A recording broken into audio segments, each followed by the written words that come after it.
আউযুবিল্লাহি মিনাশ শাইতানির রাজিম বিসমিল্লাহির রহমানির রহিম আলহামদুলিল্লাহি রাব্বিল আলামিন আসসালাতু ওয়াসসালামু আলা সাইয়্যিদিল মুরসালিন ওয়া আলা আলিহি ওয়া আসহাবিহি আজমাইন। সুপ্রিয় শিক্ষার্থীবৃন্দ, আমি মোহাম্মদ ইউসুফ মিয়া, লেকচারার পদার্থবিজ্ঞান, professor Kamal Uddin Chowdhury college. Professor Kamal Uddin Chowdhury কলেজের অনলাইন ক্লাস থেকে তোমাদেরকে সবাইকে স্বাগতম জানাচ্ছি। যারা বিশেষ করে প্রথম বর্ষে ভর্তি হয়েছ, তোমাদের উদ্দেশ্য করে আমি আজকে একটি পদার্থবিজ্ঞানের মৌলিক বিষয়গুলো নিয়ে তোমাদের সামনে হাজির হয়েছি। আমি যেটা স্টুডেন্ট হিসেবে ফিল করি যে পদার্থবিজ্ঞানে আমরা পড়তে গেলেই পদার্থবিজ্ঞানে অনেক বিষয় বেসিক তথা মৌলিক ধারণা না থাকার কারণে আমরা পদার্থবিজ্ঞানে অনেকে আতঙ্কে থাকি বিজ্ঞান নিয়ে। তো আমি তোমাদের সামনে আজকে পদার্থবিজ্ঞানের কিছু মৌলিক বিষয় আলোচনা করব। আশা করি তোমরা সকলে বুঝতে পারবে। আমি যে বিষয়গুলো নিয়ে তোমাদের সামনে আজকে হাজির হয়েছি, যেগুলো আমাদের অনেক ছাত্রছাত্রীর সমস্যা থেকে থাকে, তো সেই বিষয়গুলো তোমাদের সামনে উপস্থাপন করব। আমার আজকের আলোচ্য বিষয় শুরু হচ্ছে বিশেষ করে ক্যালকুলাস। তারপর ক্যালকুলাস কী, অন্তরীকরণ কী, আবার সমাকলন কী, আমি এই বিষয় এগুলো নিয়ে একটু আলোচনা করব। আমরা বিশেষ করে পদার্থবিজ্ঞানে প্রথম পত্র পড়তে গেলেই ভেক্টর, সেখানে ভেক্টর এবং ভেক্টর ক্যালকুলাস এবং কিছু প্রতীক সিম্বল কিছু আলোচনা আছে। আমাদের যদিও পরীক্ষা না আসে, বিশেষ করে ক্যালকুলাস কথার সময় আমাদের অনেক আতঙ্ক থাকি, বা অন্তরীকরণ কী সেগুলো আমরা একটু বুঝি না, অনেক সময় আমরা সূত্র বুঝে থাকি। তো এই বিষয়টা, এই যে ছোট্ট কয়েকটা বিষয় আমি তোমাদেরকে বলবো যে ক্যালকুলাস, আসলে ক্যালকুলাসটা কী। অনেকেই প্রশ্ন করলে ক্যালকুলাসের কোনো জবাব দিতে পারে না, বলে স্যার ক্যালকুলাস মানে এটা কোনো সঠিক উত্তর তারা দিতে পারেন না।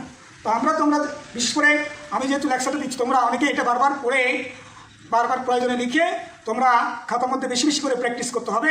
বেশি বেশি প্র্যাকটিস করলে আসলে তোমরা বিষয়টা বুঝতে পারবা। তো আমাদের মনের প্রশ্ন যে ক্যালকুলাসটা কী, সেটা আমরা একটু জানতে চাচ্ছি। আমি তোমাদেরকে একটু বলি ক্যালকুলাসটা কী, সেটা একটু খেয়াল করো। ল্যাটিন শব্দ ক্যালকুলারি থেকে ক্যালকুলাস শব্দের উৎপত্তি হয়েছে। ল্যাটিন শব্দ ক্যালকুলারি থেকে ক্যালকুলাস শব্দের উৎপত্তি হয়েছে। ক্যালকুলারি শব্দের আবিধানিক অর্থ হচ্ছে, ছোট ছোট নুড়ি পাথর, ছোট ছোট নুড়ি পাথর। ক্যালকুলাস শব্দটির দ্বারাও অতি ক্ষুদ্রাতি ক্ষুদ্র বা সূক্ষ্ম পরিবর্তন এবং হিসাব পদ্ধতিকে বোঝানো হয়েছে। আবার বলছি, ক্যালকুলাস শব্দটি দ্বারাও অতি ক্ষুদ্রাতি ক্ষুদ্র বা সূক্ষ্ম পরিবর্তন এবং হিসাব পদ্ধতিকে বোঝানো হয়েছে।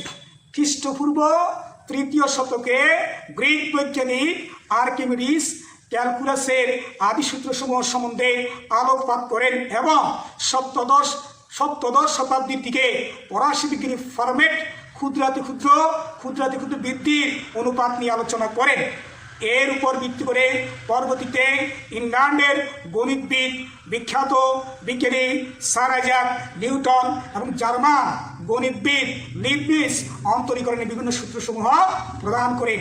জার্মান গণিতবিদ লিবনিজ সর্বপ্রথম ক্যালকুলাস শব্দটি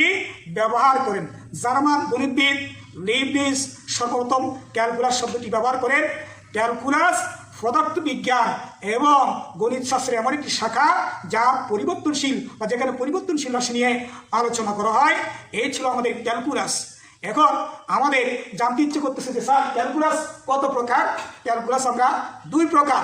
এক নম্বর হচ্ছে ডিফারেন্সিয়েশন, তথা আমরা যেটাকে ডিফারেন্সিয়াল ক্যালকুলাস বলি। 2 নম্বর হচ্ছে ইন্টিগ্রেশন, যেটাকে আমরা সমাকলন বা যোগজীকরণ হিসেবে চিনি। আবার বলছি ক্যালকুলাস 2 প্রকার। নাম্বার 1 ডিফারেন্সিয়েশন, অন্তরীকরণ বা যেটাকে আমরা অন্তরকরণ বলি। 2 নম্বর হচ্ছে ইন্টিগ্রেশন বা সেটাকে আমরা সমাকলন বলি বা যেটাকে যোগজীকরণ আমরা হিসেবে চিহ্নিত করি। এরপরে যে বিষয়টি তোমাদের সামনে আমি উপস্থাপন করব সেটা একটু খেয়াল করো। তাহলে আমরা প্রথমে যে ক্যালকুলাস এই বিষয়টা সম্পর্কে একটু জানলাম, তার পরবর্তীতে হচ্ছে আমার অন্তরীকরণ বলতে কি বুঝি বা অন্তরীকরণটা কি, সেটা আসলে কোথায় কোথায় ইউজ করা হয় সে বিষয়গুলো একটু খেয়াল করো। আমরা প্রথমে অন্তরীকরণের কথা বলছি, আবার বলছি তোমরা সংজ্ঞাগুলি বারবার একটু খেয়াল করতে হবে। অন্তরীকরণ কি, অন্তরীকরণ কাকে বলে? কোনো ফাংশনের স্বাধীন চলকের সামান্য পরিবর্তনের ফলে, আবার বলছি, কোনো ফাংশনের স্বাধীন চলকের সামান্য পরিবর্তনের ফলে নির্ভরশীল চলকের যে পরিবর্তন হয়, নির্ভরশীল চলকের যে পরিবর্তন হয় তার পরিমাপকে অন্তরীকরণ বা ডিফারেন্সিয়েশন বলে। আবার খেয়াল করো, কোনো ফাংশনের স্বাধীন চলকের সামান্যতম পরিবর্তনের ফলে নির্ভরশীল চলকের যে পরিবর্তন তার পরিমাপকে আমরা অন্তরীকরণ বলবো। এটার ব্যাপারটা আমি একটু তোমাদেরকে ব্যাখ্যা দিই, আর একটু তোমাদের ক্লিয়ার হবে। তাহলে আমি অন্তরীকরণ বলতে যে কাকে বুঝেছি, আমরা যদি দড়ি y to function of x, কি মনে করলাম, দড়ি y to function of x, এখানে কে স্বাধীন চলক, কে অধীন চলক, বিষয়টা একটু ক্লিয়ার করে তোমরা অনেকে পড়ে আসছো। এখানে স্বাধীন চলক হলো এক্স আর y হলো অধীন চলক। এক্স এর বিভিন্ন মানের জন্য y এর মানে কি হয়, পরিবর্তন। এক্স এর বিভিন্ন মানের জন্য y এর মানের পরিবর্তন হয়। তাহলে এক্স হলো কি স্বাধীন চলক, y হলো অধীন চলক। এক্ষেত্রে অন্তরীকরণ বলতে বুঝায় এমন একটি প্রক্রিয়াকে বুঝায়, এক্ষেত্রে অন্তরীকরণ বলতে এমন একটি প্রক্রিয়াকে বুঝায় যার মাধ্যমে এক্স এর সামান্যতম পরিবর্তনের জন্য y এর পরিবর্তনের হার পাওয়া যায়, যার মাধ্যমে আবার বলছি একটু খেয়াল করো, এক্ষেত্রে অন্তরীকরণ বলতে এমন একটি প্রক্রিয়াকে বুঝায় যার মাধ্যমে এক্স এর সামান্যতম পরিবর্তনের জন্য y এর পরিবর্তনের হার পাওয়া যায়, এবং এই হারকে ডি এক্স অফ ওয়াই, কিভাবে বলবো, ডি এক্স অফ ওয়াই দ্বারা প্রকাশ করা, ডিডিএক্স অফ ওয়াই দ্বারা প্রকাশ করা হয়। তাহলে আমরা ডিডিএক্স, আমরা ডি ডিভাইডেড বাই ডিএক্স করবো না, অর্থাৎ ডিওয়াই ডিভাইডেড বাই ডিএক্স করবো না, আমরা এটাকে করবো ডিডিএক্স অফ ওয়াই। এই ডিডিএক্স অফ ওয়াই হলো এক্স এর তুলনায় ওয়াই এর অন্তরক সহগ। ডিডিএক্স অফ ওয়াই হলো এক্স এর তুলনায় ওয়াই এর অন্তরক সহগ। সংক্ষেপে যদি আমরা বলতে যাই, অন্তরক সহগ d x of y equal to limit del t tends to zero, limit del t tends to zero. সংক্ষেপে যদি আমরা বলতে চাই limit del x tends to zero বলবো, del x tends to zero del y by del x। তাহলে এটা del y by del x, এটা সংক্ষেপে আমরা অন্তরক সহগকে এইভাবে চিহ্নিত করতে পারি। অন্তরক সহগকে সাধারণত কি দ্বারা প্রকাশ করা হয়, আবার বলছি, অন্তরক সহগকে সাধারণত কি দ্বারা প্রকাশ করা হয়, অন্তরক সহগকে সাধারণত ডি এক্স অফ ওয়াই এটা দ্বারা প্রকাশ করতে পারি, অথবা D x of function of x এটা দ্বারা প্রকাশ করা হয়, অথবা এফ প্রাইম এক্স এটা দ্বারা প্রকাশ করা হয়, অথবা ওয়াই ওয়ান বা ওয়াই প্রাইম, আবার ডি ওয়াই ইত্যাদি দ্বারা প্রকাশ করা হয়। আবার খেয়াল করো, অন্তরক সহগকে d d x of y, d d x of function of x, d d x f prime x, তারপরে আমরা এটাকে বলবো ওয়াই ওয়ান, ওয়াই প্রাইম এবং ডি ওয়াই ইত্যাদি দ্বারা অন্তরক সহগকে প্রকাশ করা হয়। এখন আসো আমরা যে পরবর্তী যেটা বলছিলাম সমাকলন, এটাকে আমরা সেই ইন্টিগ্রেশন যেটা বলছিলাম, সেই ইন্টিগ্রেশনটা তাহলে আমরা একটু এবার ইন্টিগ্রেশন নিয়ে আমাদের আলোচনার বিষয়। আমরা ইন্টিগ্রেশন বা সমাকলন বলতে কি বুঝি, তাহলে ইন্টিগ্রেশন এটা হচ্ছে অন্তরীকরণকৃত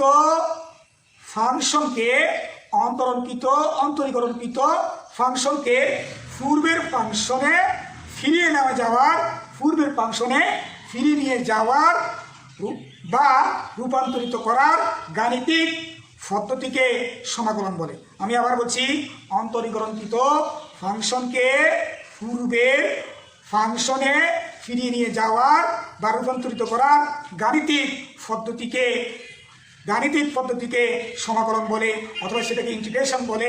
অর্থাৎ কোনো অপেক্ষককে অন্তরীকরণ করলে যে অন্তরক সহগ পাওয়া যায়, উহার আবার মূল অপেক্ষকে রূপান্তরিত করার যে গাণিতিক কৌশল ব্যবহার করা হয় তাই হচ্ছে সমাকলন বা যোগজীকরণ। তাই হচ্ছে সমাকলন বা যোগজীকরণ। তাহলে আমরা অন্তরীকরণ কি সেটা জানলাম, যোগজীকরণ কি সেটা জানলাম। এবার কোথায় কোথায় আমরা কীভাবে অন্তরীকরণ ব্যবহার করব কিংবা যোগজীকরণ ব্যবহার করব। অন্তরীকরণ বা অন্তর্কলন এটাকে আমরা ব্যবকলন বলবো। ক্যালকুলাস বৃহত্তর বিষয়কে ক্ষুদ্র থেকে ক্ষুদ্রতর বিষয়ে রূপান্তরে ব্যবহৃত হয়। আবার বলছি অন্তরীকরণ বা অন্তর্কলন বা যেটা আমরা বলবো ব্যবকলন, ক্যালকুলাস বৃহত্তর বিষয়কে ক্ষুদ্র থেকে ক্ষুদ্রতর বিষয়ে রূপান্তরে ব্যবহৃত হয়। অপরপক্ষে যোগজীকরণ বা সমাকলন, ক্যালকুলাস তোমার ক্ষুদ্রাতি ক্ষুদ্র বিষয়কে বৃহত্তর বিষয় রূপান্তরের ক্ষেত্রে আমরা ক্যালকুলাস ইউজ করবো। যাই হোক, আমরা ক্যালকুলাস সম্পর্কে একটু ধারণা দিলাম এবং আমি তোমাদেরকে যে বিষয়গুলো এখানে উপস্থাপন করেছিলাম, ডিফারেন্সিয়াল ক্যালকুলাসের প্রয়োজনীয় সূত্রগুলি অনেকগুলি সূত্র আছে। তার মধ্যে থেকে আমি বেসিক কয়েকটা সূত্র এখানে হাতে নিয়েছি। সবগুলো তোমরা প্রাথমিক অবস্থায় তোমাদের কাছে হয়তো বুঝতে একটু অসুবিধা হবে। তারপর আবার সমাকলনের জন্য কয়েকটি প্রয়োজনীয় সূত্র আমি এখানে, অন্তরীকরণের জন্য 4টে সূত্র আমি এখানে উপস্থাপন করেছি, আর সমাকলনের জন্য আমি এখানে 3টে সূত্র উপস্থাপন করেছি। এই বিষয়গুলো তোমাদের সামনে একটু আলোচনা করা হবে। আগে আসো, আমরা অনেকেই দেখা যায় যে ম্যাথমেটিক্স যে ফিজিক্স করতে হলো কিংবা ম্যাথ করতে হলো, আমি অনেক সময় বলে থাকি যে যারা ম্যাথমেটিক্স দুর্বল, বিশেষ করে তাদের জন্য ফিজিক্স বোঝা কষ্ট হয়ে যাবে। এই জন্য আমাদের ম্যাথমেটিক্স থেকে ক্যালকুলাস সম্পর্কে একটু যদি ধারণা পাই, তাহলে আমাদের পদার্থবিজ্ঞান কিংবা পদার্থবিজ্ঞানের সিম্বল বা ম্যাথমেটিক্সের বিষয়গুলো আমাদের বুঝতে একটু সুবিধা হবে। এখন আসো, আমরা অনেক সময় যে সিম্বলগুলো, অনেক সূত্রগুলো আমাদের কাছে হয়তো আমরা কাউকে লজ্জা করি না, আমরা এগুলো পড়তে পারি না। আমি কীভাবে করছি ব্যাপারগুলো একটু দেখো। এখানে আমি লিখেছি ddx of x equal to 1, ddx of x to the power n equal to n x to the power n minus 1, ddx of x to the power n equal to n x to the power n minus 1, ddx of c equal to q is c দ্বারা constant বোঝানো হয়েছে, ddx of cx equal to c। এই বিষয়গুলো কয়েকটা ব্যবহার আমি তোমাদের সামনে উপস্থাপন করবো। আগে যে সূত্রগুলো একটু পড়ে তোমরা একটু ক্লিয়ার। তারপরে আমি সমাধানের 3টে সূত্র এখানে উপস্থাপন করেছি। Integration dx equal to x plus c, integration dx equal to x plus c। কি করে integration dx equal to x plus c এই বিষয়টা একটু বলবো তোমাদেরকে। আবার দ্বিতীয় নম্বর সূত্র integration dx equal to x to the power n plus 1, which হচ্ছে n plus 1 plus c। এটা তো একটা বিষয় মনে রাখা দরকার, যেখানে n not equal to -1, n এর মান কখনো -1 যাবে না, 1 হওয়া যাবে না। যদি n এর মান কখনো যদি -1 হয়ে যায়, তাহলে বিষয়টা ইনফিনিটি এসে যাবে। তোমরা খেয়াল করো বইয়ের যেখানে সূত্রটি লেখা আছে, এই সূত্রের পাশে আমরা লিখে দিয়েছি যেখানে n not equal to -1। তাহলে একটু জানলাম। আর ইন্টিগ্রেশন adx, এটা এখানে কনস্ট্যান্ট বোঝানো হয়েছে। এটা adx equal to ax plus c, ax plus c। এই বিষয়টা তোমাদের সামনে আমি একটু যে বিষয়গুলো বলেছিলাম সেই বিষয়গুলো একটু একটু আমি আলোচনা করব। এখন আমাদের এই যে বিষয়গুলো, আগে প্রথম আমি ডিফারেন্সিয়েশন আসি যে ddx of x এগুলো কত বলেছিলাম 1। আরেকটা আমি সূত্র বলছি ddx of x to the power n equal to nx to the power n minus 1। তাহলে মৌলিক বিষয় যেগুলো, আমাকে যদি কোনো অঙ্ক যদি দেওয়া থাকে, সাপোজ আমার একটা অঙ্ক আছে y equal to লেখা আছে 5x স্কয়ার, এটাকে আমাকে ইন্টিগ্রেশন করতে বলা হয়েছে। এইটা আমার কোন সূত্রের মধ্যে পড়ছে, কিভাবে আমি ব্যাপারটা একটু করবো। তাহলে যেহেতু লেখা আছে y equal to 5x square, তাহলে আমি এটাকে বলতে পারি না dx of y equal to dx of 5x square, ddx of 5x square. একটু খেয়াল করে শিক্ষার্থী কিন্তু এখানে 5টা হচ্ছে কনস্ট্যান্ট, সবসময় খেয়াল রাখো কনস্ট্যান্টটা আগে চলে আসে 5, এখানে dx of x স্কয়ার। তাহলে আমার এখানে কত হবে, এটা ভালো করে খেয়াল করো, এটা কোন সূত্রের মধ্যে পড়ছে। এবার আমার খেয়াল আছে dx of x to the power n equal to n x to the power n minus 1। তাহলে যেখানে আমার n ছিল সেই জায়গা হচ্ছে কত 2। তাহলে আমি বলতে পারি 5, এখানে 2, তারপরে বলবো x to the power 2 minus 1। তাহলে এখানে হলো 5, এখানে 2, x to the power 1। তার মানে আমি লিখতে পারবো কত 10x। কত লিখেছি 10x। তাহলে আমার এখানে যে সূত্র এই সূত্রটা আমি ইউজ করেছি ddx of 5x স্কয়ার বললাম, আমি পাইলাম কত একটা সূত্র পেয়েছি 10x। এবার আমরা এখানে আরেকটা বিষয় আমরা একটু দেখবো। তাহলে এরপরে আমি করবো যে ddx of √x। তাহলে পরবর্তীটা হচ্ছে আমাকে y equal to √x বলা আছে, y equal to কত বলা আছে √x। এটাকে আমি কীভাবে করবো, তাহলে y equal to যদি √x দেওয়া থাকে, আমি এটা করবো dx of y dx of root x d d x of root x d d x of root x. তাহলে আমাদের স্বাভাবিকভাবে d x of root x এর মান হলো হাফ। এইবার আবারও ঠিক আমাদের সূত্র পড়ে গেছে, আমরা লিখতে পারবো এখানে হাফ লিখলাম x to the power n minus one, N এর জায়গায় হাফ এন মাইনাস ওয়ান। এবার আমি করবো কি হাফ, ঠিক আছে, এখানে এক্স টু দি পাওয়ার যদি এখানে হাফ থেকে হাফ মাইনাস ওয়ান, তাহলে হবে আমাদের কত মাইনাস হাফ। এই বিষয়টাকে যদি আমি আরেকটু মাইনাস হাফ, তাহলে এটাকে যদি আমি লিখতে যাই এটা বড় হাফ, ঠিক আছে। এইবার এটা সূচকের নিয়ম অনুসারে আমি সেটাকে নিচে লিখতে পারি 1/x two the power half সমান সমান লিখবো 1/2 রুট এক্স 1/2 রুট এক্স। তাহলে কি হলো, আমি কি বললাম, সরাসরি একটা সূত্র পেয়েছি। তাহলে আমরা দেখবো সুতরাং d x of root x equal to 2 root over x, d d x of x into x equal to 2 root x. এইবার আমি যে কোনো অঙ্কের বেলায় এইটাকে সরাসরি ইউজ করতে পারি। তাহলে কি শিখলাম, আমি প্রথমে আরেকটা দেখেছিলাম d d x of root x equal to 1/2 root x, d d x of x equal to 1/2 root x. তাহলে আমরা d d x of x to the power n এর সূত্র একটা ইউজ করেছি। এখন ডিডি এক্স অফ যদি সি এর একটা সূত্র ইউজ করতে চাই, আমার যদি এরকম থাকে ডি এক্স অফ, এখানে যদি কোনো 1 থাকে, কনস্ট্যান্ট 1 থাকে, তাহলে আমি এটাকে বলবো 0। অনুরূপভাবে ডি এক্স অফ এখানে যদি 5 থাকে, তাহলে বলবো আমি 0। আর যদি যেহেতু এখানে 1টা আমি শিখেছিলাম আমরা d d x of c equal to d d x of সেখানে কনস্ট্যান্ট ইকুয়াল টু 0।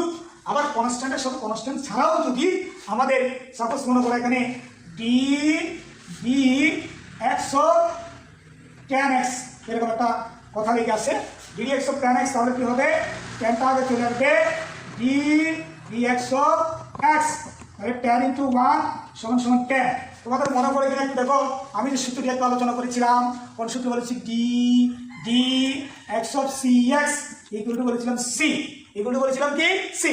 তাহলে এই সূত্রের ব্যবহার আমি তোমাদেরকে এখানে দেখিয়েছি। তাহলে আমার প্রথম সূত্র ছিল d d x of x equal to কত ছিল 1, তারপরে ছিল d d x of x to the power n, d d x of x to the power n ছিল n x to the power n minus 1, তারপরে ছিল ডিডি এক্স অফ সি যদি শুধুমাত্র constant থাকে তাহলে সেটা 0। আরেকটা সূত্র আমার ছিল d d x of c x, অর্থাৎ ধ্রুব রাশির সাথে যদি কোনো চলরাশি থাকে তাহলে ধ্রুব রাশিটাকে প্রথমে আগে লিখে পরে চলরাশিকে আমরা কি করবো, ডিফারেন্সিয়েট করবো। তাহলে এই ছিল আমার ডিফারেন্সিয়েশনের মৌলিক 4টে সূত্র। এবার আমি চলে যাব integration dx equal to x plus c, যেখানে সি হলো সমাকলন ধ্রুবক, যেখানে সি হলো কি সমাকলন ধ্রুবক।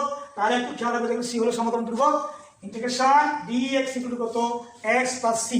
এই বিষয়টা একটু কিভাবে আসছে তোমাদেরকে একটু স্মরণ করাই দিই। আমি বলেছি integration dx equal to x plus c. তাহলে একটু খেয়াল করো, আমি যদি মনে করি অথবা ধরি এ বি একটি সরলরেখা, এ বি একটি সরলরেখা যার দৈর্ঘ্য হলো x, কি বললাম, এ বি একটি সরলরেখা যার দৈর্ঘ্য কি x।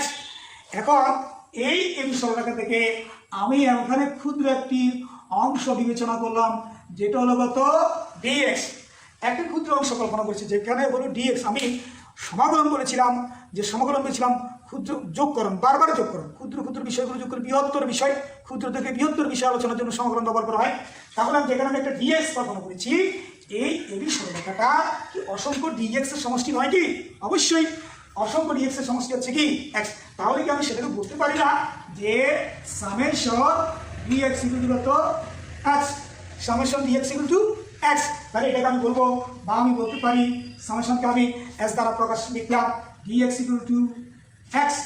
এই যে s কে যদি আমি একটু লম্বা করে লিখা হয় তাহলে ব্যাপারটাকে আমি বলি, বা এই যে ইন্টিগ্রেশন, একটু খেয়াল করো, এই আসটাকে টেনে একটু লম্বা করে যদি এরকম দেই তাহলে সেটাকে আমরা এটাকে সামেশন যোগ করা বোঝায়, ইন্টিগ্রেশন চিহ্ন বারবার কি যোগ করা বোঝায়। ইন্টিগ্রেশন dx ইকুয়াল টু কত x, আমি এইখান থেকে বলতে ইন্টিগ্রেশন dx ইকুয়াল টু কত x, এখানে একটা সমাকলন ধ্রুবক লিখতে হয় মাস কত সি। তাহলে আমরা মৌলিক যে সূত্রটা ইন্টিগ্রেশন, মৌলিক যে সূত্রটা ইন্টিগ্রেশন dx ইকুয়াল টু কত পেলাম x প্লাস সি। এবার একটু খেয়াল করো, আমি তোমাদেরকে বলেছিলাম যে ইন্টিগ্রেশন কি বলেছিলাম, x to the power n, integration x to the power n dx equal two উপরে পাইলাম কত x to the power n plus 1 কিছু n প্লাস 1 প্লাস c, যেখানে নট ইকুয়াল টু মাইনাস 1। এবারে এই সূত্রে একটা ব্যবহার আমরা করতে চাই, এই সূত্রে একটা অ্যাপ্লিকেশন আমরা করব। এই সূত্রে যদি অ্যাপ্লিকেশন করতে হয়, এবার প্রথম যাত্রা ইন্টিগ্রেশন x dx, সাপোজ এটা কি হতে পারে x এর উপর কিছু না থাকলে মনে অনুমান কল্পনা করলাম, তাহলে আমি এটাকে লিখতে পারি না x to the power 1 plus 1 নিচে 1 প্লাস 1 প্লাস c, তার মানে x স্কয়ার, তার মানে x square by 2 plus c, x square by 2 plus c। আবার খেয়াল করা, তাহলে integration x dx equal to x square by 2 plus c।